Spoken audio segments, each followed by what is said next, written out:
Athena's running late. Monty wrinkled her nose, though she pushed the perturbed feeling down. She shouldn't allow that to come up. She was here as a favor to her sister, and to get a little extra cash for her bills. But that was it. And if she was delayed 5 or even 15 minutes, then she would live. Hell, everyone would live. That's okay.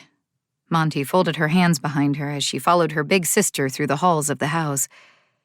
She hadn't been in a clinical setting for therapy or massage in over a year, but Fallon had begged her to come and help out her boss. Apparently, the woman was desperate for sleep. From Fallon's descriptions, Monty hadn't realized how much of a prison this house was. It was gorgeous, for sure, but the energy was what threw Monty. It wasn't warm or friendly. The curtains were all drawn in, the lights were dimmed, and all of the doors were shut.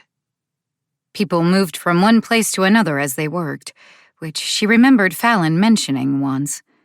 Athena had an office in the city for her legal clients, but because those were rare and a lot of her other work was done from home, she worked from home most days. She remembered this if she dug down for the information Fallon had fed her through the years. Monty rolled her shoulders as she followed half a step behind her sister. She still couldn't figure out why she'd agreed to this job. She really didn't need it, and she didn't want to mess anything up between Fallon and her boss. I really appreciate you giving this a shot. I know I strong-armed you into it, but Athena's tried everything. Fallon seemed tense in a way that Monty hadn't seen her in a long time.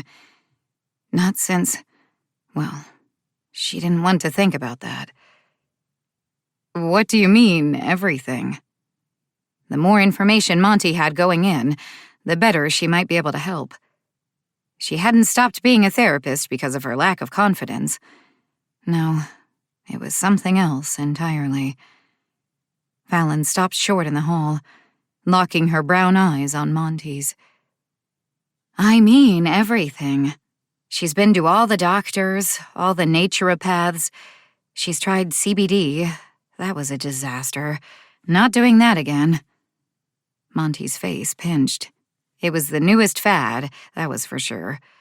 But depending on the person, it wasn't a good fit.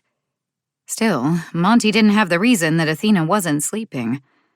Starting with the problem was usually the easiest way to find the solution, although getting sleep was a good place to start.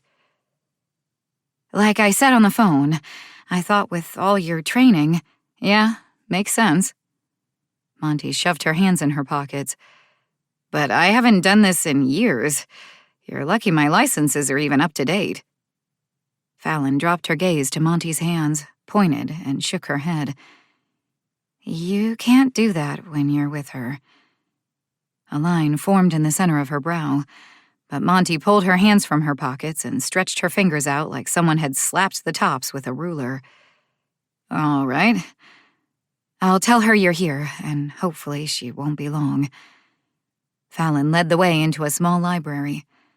The walls were lined with shelves full of books, floor to ceiling. It was honestly Monty's dream.